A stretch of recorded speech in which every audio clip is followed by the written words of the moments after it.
नमस्कार मित्रों, मैं हिंदी प्रवक्ता राजबाला आपका अपने YouTube चैनल हिंदी साहित्य समीक्षा पर स्वागत करती हूँ। आज का हमारा विषय है चिंतामणि त्रिपाठी, जो कि रीतिकाल के आदि कवि या प्रथम कवि माने जाते हैं। आज चिंतामणि त्रिपाठी के विषय में इस व्याख्यान में अत्यंत व्याख्यात्मक चर्चा होगी और यह व्याख्यान आपकी परीक्षा की दृष्टि से बहुत अधिक महत्वपूर्ण होने जा रहा है। चाहे पीजीटी की परीक्षा हो, चाहे सहायक प्रवक्ता की परीक्षा हो, प्रत्येक परीक्षा में चाहे एचटेट है, सीटेट है, रीतिकाल के कवियों से संबंधित प्रश्न अवश्य पूछे जाते हैं। और चिंतामणि त्रिपाठी इसलिए अधिक महत्वपूर्ण हो जाते हैं क्योंकि रीतिकाल के ये प्रथम आचार्य या कवि माने जाते हैं। रीतिकाल के कवि चिंतामणि त्रिपाठी को पढ़ने से पूर्व आप मेरे पिछले वीडियो लेक्चर, जिसमें मैंने रीतिकाल की परिस्थितियों के विषय में, रीतिकाल की पृष्ठभूमि के विषय में, रीतिकाल का क्या शास्त्रीय आधार रहा, रीतिकाल का क्या नामकरण था, इन सब विषयों पर बहुत व्याख्यात्मक रूप से चर्चा की है। तो उन वीडियो को आप अवश्य देखिएगा ताकि आपको लाभ प्राप्त हो सके और रीतिकाल की आधार भूमि के विषय में आप विस्तृत रूप से जान सकें। तो चलिए शुरू करते हैं चिंतामणि त्रिपाठी के विषय में। चिंतामणि त्रिपाठी जो थे वो कौन थे? वो रीतिकाल के प्रथम आचार्य या रीतिकाल के प्रथम प्रवर्तक माने जाते हैं। अगर आपसे कोई पूछे कि रीतिकाल का प्रवर्तक किसे माना जाता है तो आचार्य रामचंद्र शुक्ल, डॉक्टर नगेंद्र दोनों ही क्या है, चिंतामणि त्रिपाठी को रीतिकाल का प्रवर्तक मानते हैं। रीतिकाल का आदि आचार्य भी अगर आपसे कोई पूछे तो वो भी कौन है? चिंतामणि त्रिपाठी ही माने जाते हैं। कुछ लोग जो केशवदास हैं, जो भक्ति काल में गिना है जिनको आचार्य रामचंद्र शुक्ल ने, तो कुछ विद्वान जो हैं वो केशवदास को रीतिकाल का प्रवर्तक मानते हैं। इनमें से गणपति चंद्रगुप्त भी एक हैं। परंतु आचार्य रामचंद्र शुक्ल केशवदास को रीतिकाल का प्रवर्तक नहीं मानते। क्यों नहीं मानते? इसलिए क्योंकि एक तो केशवदास जो हैं वो अलंकारवादी आचार्य हैं और उन्होंने आधार ग्रंथ के रूप में भामा और दंडी को अपनाया है। और दूसरा कारण ये था कि केशव के पश्चात जो रीति ग्रंथ लिखने की जो परिपाटी है वो कहीं थम सी गई, यानी कि केशव के पश्चात कम से कम 50 वर्षों तक इस दिशा में कोई महत्वपूर्ण कार्य नहीं हुआ। और चिंतामणि त्रिपाठी जिन्होंने काव्य कल्पतरु लिखा और इन्होंने रसवादी परंपरा को अपनाया, यानी कि इन्होंने मम्मट और विश्वनाथ जो थे रसवादी आचार्य थे, उनके काव्य शास्त्रीय ग्रंथों को आधार रूप में ग्रहण किया। और दूसरा कारण ये था कि चिंतामणि के पश्चात एक सुदीर्घ परंपरा रीतिकाल के कवियों की देखी जा सकती है, यानी कि चिंतामणि के पश्चात कुलपति मिश्र हुए, कुमारमणि हुए, तोष हुए, पद्माकर, मतीराम, ये जो है एक सुदीर्घ परंपरा अगर दिखाई पड़ती है तो वो किसके पश्चात दिखाई पड़ती है? चिंतामणि के पश्चात दिखाई पड़ती है। तो इन दो कारणों पर जो आचार्य रामचंद्र शुक्ल हैं वो रीतिकाल का प्रवर्तक किसे मानते हैं? वो मानते हैं चिंतामणि त्रिपाठी को। तो चलिए चिंतामणि त्रिपाठी के जन्म के विषय में बात करते हैं। तो आपसे पूछा जा सकता है चिंतामणि त्रिपाठी कौन थे? चिंतामणि त्रिपाठी रीतिकाल के प्रवर्तक, रीतिकाल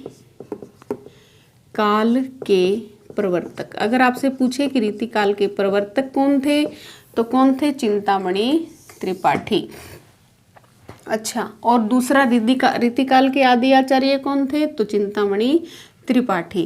पहले हम क्या मान लेते हैं? इनके जन्म की बात करते हैं।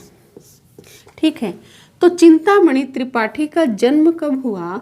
इनका जन्म हुआ 1609 ईस्वी में। इनका जन्म कब हुआ? 1609 ईस्वी में इनका जन्म हुआ। और कहाँ हुआ? कानपुर के, इनका जन्म हुआ कानपुर के तिकमापुर नामक स्थान पर। ठीक है, इनका जन्म कब माना जाता है? 1609 ईस्वी में। और कहाँ पर माना जाता है? कानपुर के तिकमापुर नामक स्थान पर इनका जन्म माना जाता है। और इनके पिता का क्या नाम था? इनके पिता का नाम था रत्नाकर त्रिपाठी। पिता का क्या नाम था इनके? रत्नाकर त्रिपाठी। और इनके 3 भाई थे जो बहुत अधिक प्रसिद्ध रीतिकाल के ही कवि रहे हैं, जिनका नाम भी आपने सुना हुआ होगा, मतीराम, भूषण और जटाशंकर। ये इनके 3 क्या थे? सहोदर थे। ठीक है, परंतु जो डॉक्टर नगेंद्र हैं, उनका जो मत है इनके जन्म के विषय में भी और इनके जन्म स्थान के विषय में भी भिन्न है। वो क्या कहते हैं? वो इनका जन्म तो मानते हैं 1600 ईस्वी के आसपास। ठीक है, कौन मानते हैं? डॉक्टर नगेंद्र, क्योंकि डॉक्टर नगेंद्र बहुत महत्वपूर्ण है, इसलिए इनके विषय में चर्चा करना अति आवश्यक हो जाता है। तो 1600 ईस्वी के आसपास तो इनका जन्म मानते हैं। और ये मानते हैं कि कानपुर के तिकवापुर नामक स्थान पर इनका जन्म हुआ। ये एक भ्रम था, और जो नवीन शोध हुए हैं उन्होंने ये भ्रम दूर कर दिया। और ये मानते हैं कि इनका जन्म कहाँ हुआ? इनका जन्म उत्तर प्रदेश के फतेहपुर जिले में एक कोंडा नामक स्थान है। क्या है? कोंडा नामक एक स्थान है। और कोंडा के भी जहानाबाद, कोंडा जहानाबाद में वो मानते हैं कि इनका जन्म हुआ था। किनका जन्म हुआ था? चिंतामणि त्रिपाठी का। और कब हुआ था? 1600 ईस्वी के आसपास।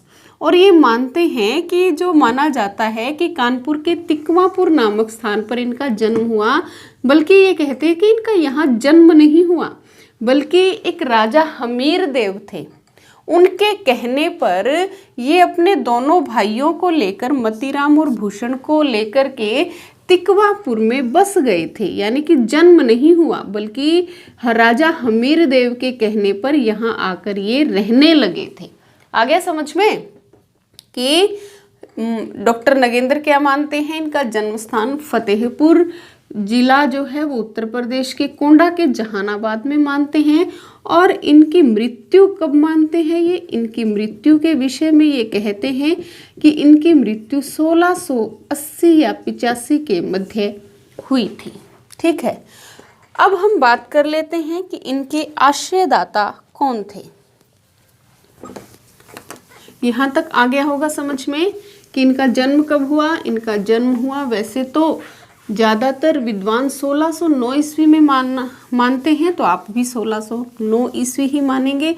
अगर विशेष रूप से डॉक्टर नगेंद्र के विषय में पूछते हैं तो वो 1600 ईस्वी मानते हैं। ठीक है, अब हम बात करते हैं कि इनके आश्रयदाता कौन थे। आश्रयदाता बहुत बार पूछ लिया जाता है आश्रयदाता के विषय में।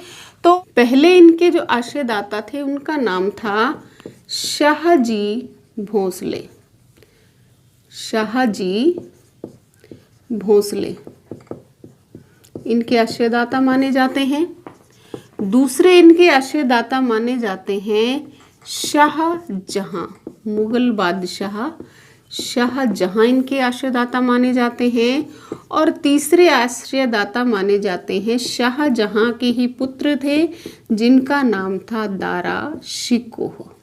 तो ये 3 इनके आश्रयदाता माने जाते हैं, जिनके आश्रय में रह कर के इन्होंने क्या किया? साहित्य निर्माण किया था। कौन थे? शाहजी भोसले, शाहजहां और दारा शिकोह। तो आप इन्हें अंकित कर सकते हैं। अब हम इनकी रचनाओं की बात करें तो इनकी मुख्य रूप से 9 रचनाएं मानी जाती हैं। कितनी रचनाएं मानी जाती हैं? 9 रचनाएं मानी जाती हैं। तो इनका जिक्र कर लेते हैं हम।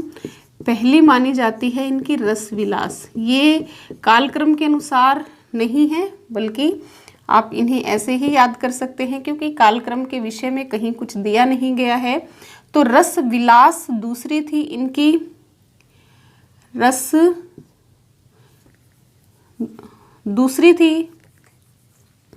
दूसरी थी इनकी काव्य कल्पतरु। काव्य कल्पतरु जो बहुत महत्वपूर्ण है। तीसरी थी काव्य विवेक। चौथी काव्य प्रकाश।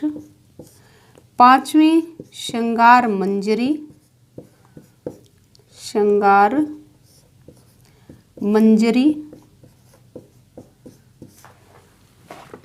छठी कृष्ण चरित। सातवीं छंद विचार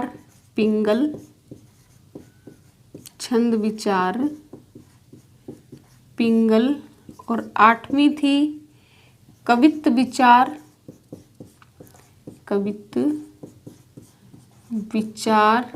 और नौवीं थी रामायण। ठीक है, तो आप इन रचनाओं को याद कर सकते हैं। पहली रचना क्या थी? रस विलास, काव्य कल्पतरु, काव्य विवेक, काव्य प्रकाश, श्रृंगार मंजरी, कृष्ण चरित, छंद विचार, कवित्त विचार और रामायण। इनकी 5 रचनाएं जो हैं वो क से शुरू होती हैं, तो आप इस प्रकार से भी इसको याद रख सकते हैं। केवल 5 जो हैं वो उपलब्ध हैं। कौन कौन सी? एक तो रसविलास, काव्य कल्पतरु, श्रृंगार मंजरी, छंद विचार पिंगल और कृष्ण चरित। ये जो रचनाएं हैं ये इनकी उपलब्ध हैं और अन्य रचनाएं इनकी उपलब्ध नहीं है। दोबारा से बोलती हूँ, लिख लीजिएगा। कौन सी उपलब्ध है? रसविलास, काव्य कल्पतरु, श्रृंगार मंजरी, कृष्ण चरित और छंद विचार पिंगल। ठीक है, तो ये रचनाएं इनकी उपलब्ध है। अब प्रत्येक रचना पर हम विस्तृत रूप से चर्चा करते हैं कि किस रचना में किस विषय को लिया गया है। तो सबसे पहले हम रस विलास की ही बात करें। रस विलास, यह जो रस विलास रचना है यह किससे संबंधित है? यह रस निरूपण से संबंधित है। किससे संबंधित है? इसमें रस निरूपण से संबंधित है, यानी कि इसमें रसों के विषय में चर्चा की गई है। और इस रस विलास के लिए जो आधार ग्रंथ है वो आधार ग्रंथ, जैसे मैंने आपको पिछले व्याख्यान में बताया था कि भानुदत्त जो हैं वो इस काल के कवियों के लिए सबसे अधिक प्रिय रहे हैं। तो भानुदत्त की रसमंजरी, भानुदत्त की रस मंजरी, रस तरंगिणी और धनंजय का 10 रूपक, धनंजय का जो ग्रंथ था 10 रूपक, ये जो हैं ये यहाँ पर आधार ग्रंथ लिए गए हैं और इनके आधार पर इसकी रस विलास की जो है वो चर्चा की गई है या रचना की गई है। ठीक है, दूसरा इनका ग्रंथ देख लीजिए जिसका नाम था श्रृंगार मंजरी।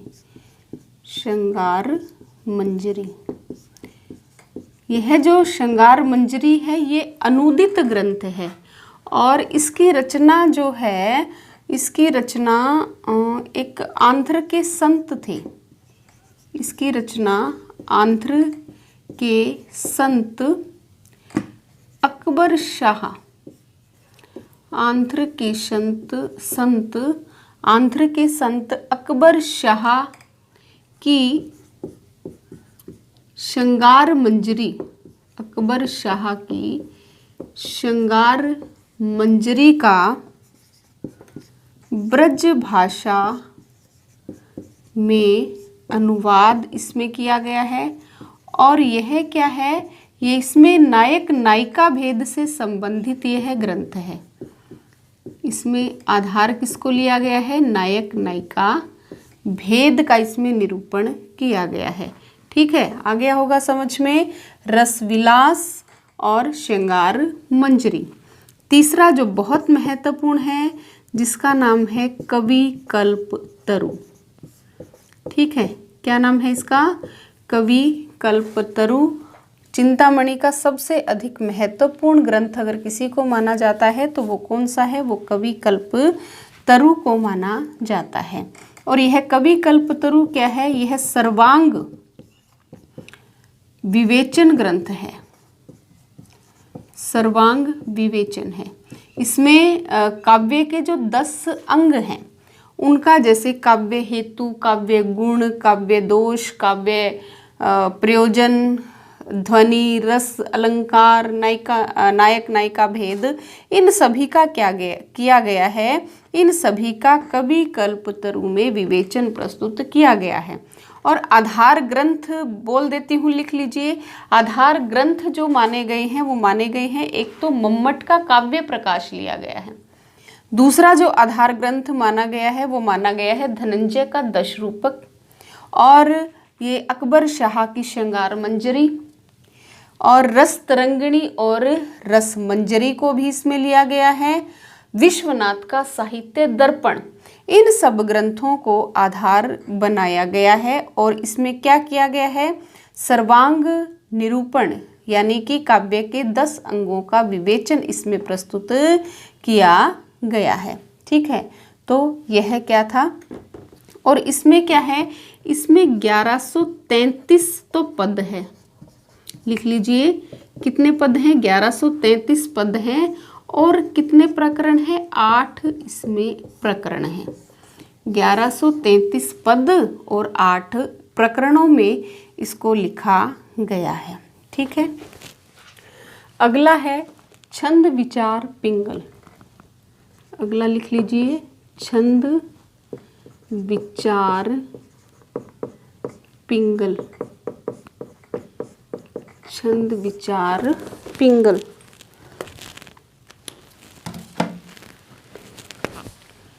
छंद विचार पिंगल, यह क्या है, यह छंद निरूपण से संबंधित है। इसमें क्या किया गया है, इसमें छंद निरूपण किया गया है। इसके लिए आधार ग्रंथ बनाया गया है, जैसा कि मैंने पिछले वीडियो लेक्चर में भी बताया था कि एक तो भट्ट केदार हैं, भट्ट केदार के वृत्त रत्नाकर को इन्होंने क्या बनाया, आधार ग्रंथ बनाया अपना। और एक प्राकृत पेंगलम, जो कि छंद निरूपण का एक बहुत ही अच्छा ग्रंथ है, तो प्राकृत पेंगलम को भी इन्होंने क्या है, आधार ग्रंथ के रूप में ग्रहण किया है। किसमें ग्रहण किया है, छंद विचार पिंगल में। और अगली हमारी रचना है जिसका नाम है कृष्ण चरित। ठीक है, क्या नाम है इसका, कृष्ण चरित। यह क्या है, यह एक प्रबंध काव्य है जिसमें कृष्ण कथा का ही जिक्र किया गया है। तो कृष्ण चरित कौन कौन से बात कर ली हमने हमने बात की रस विलास की, जो रस निरूपण से संबंधित ग्रंथ है। दूसरी हमने बात की श्रृंगार मंजरी, जो क्या है, जो आंध्र के एक संत है जिसका नाम है अकबर शाह, उसकी श्रृंगार मंजरी का ब्रज भाषा में अनुवाद है। नायक नायिका भेद से संबंधित वो ग्रंथ है। तीसरा जो ग्रंथ है जिसकी हमने बात की, कवि कल्पतरु, यह एक सर्वांग निरूपण ग्रंथ है और इसमें काव्य के 10 रूपों का वर्णन किया गया है। 1133 इसमें पद हैं और 8 प्रकरणों में ये विभाजित किया गया है।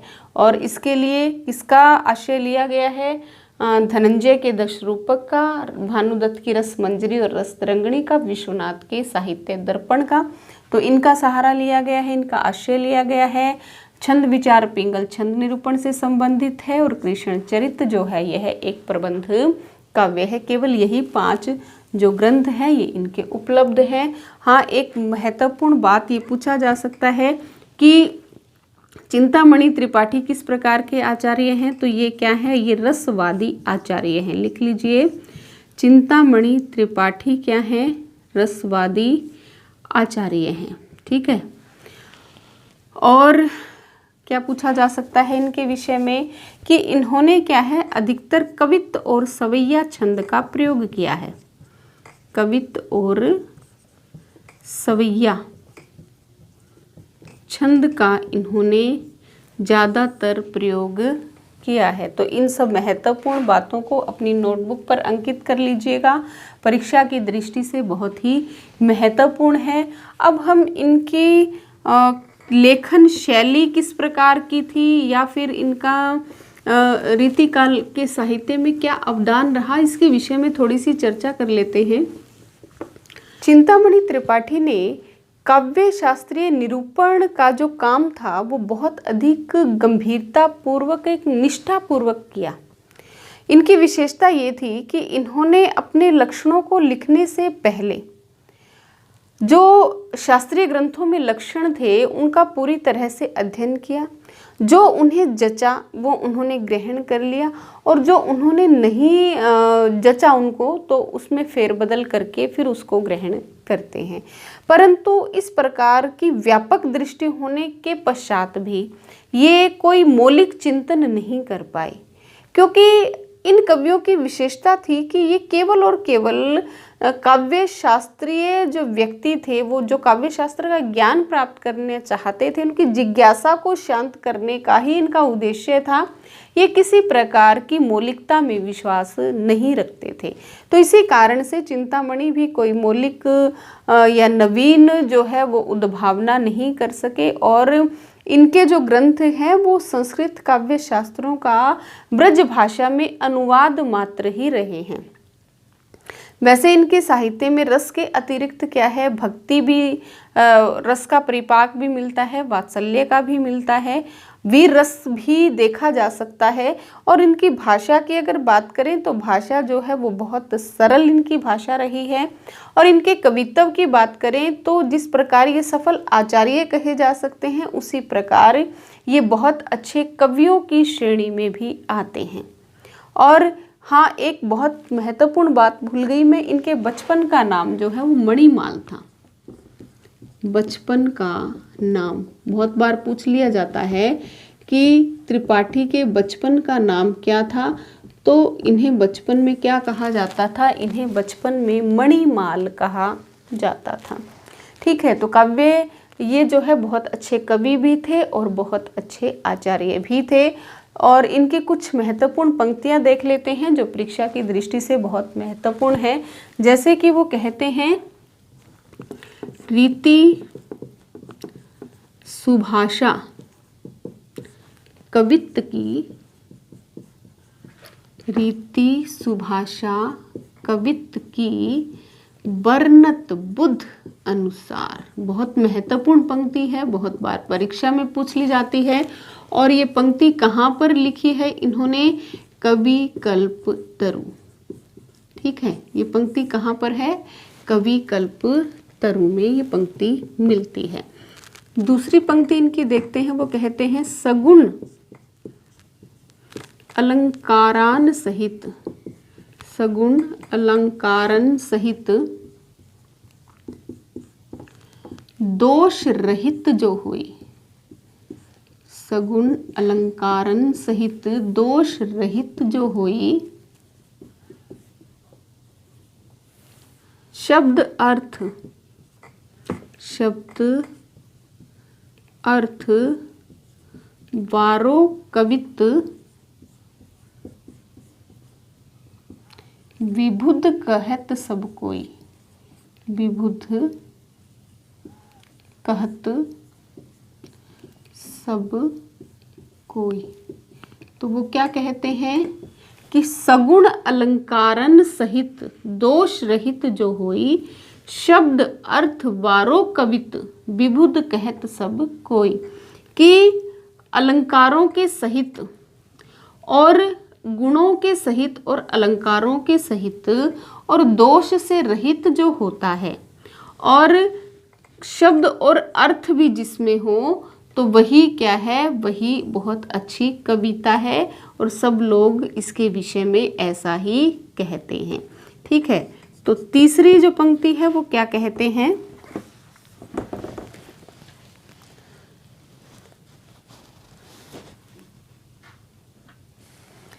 तीसरी पंक्ति बहुत महत्वपूर्ण है, श्रृंगार रस से परिवृत है। वो कहते हैं आँखिन मूंदी बे के मिस, आँखिन मूंदी बे के मिस,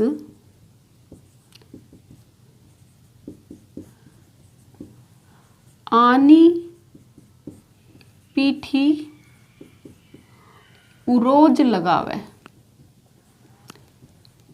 आँखिन मूंदी बे के मिस, आनी पीठी उरोज लगावे। घोर श्रृंगारिक ये पद है और यह जो है सगुण अलंकारान सहित दोष रहित जो हुई, यह जो काव्य पंक्ति है यह है काव्य कल्पतरु में ही उद्गृत है। काव्य कल्पतरु पूछा जा सकता है कि ये पंक्तियां बताइए इनके किस ग्रंथ में सम्मिलित की गई हैं, तो किसमें है, काव्य कल्पतरु। कवि कल्पतरु नहीं है, ये काव्य कल्पतरु। ठीक है, चौथी पंक्ति इनकी देखिए, अवलोकनी में, अवलोकनी में पलके न लगे। अवलोकनी में पलके न लगो, पलको अवलोके बिना ललके।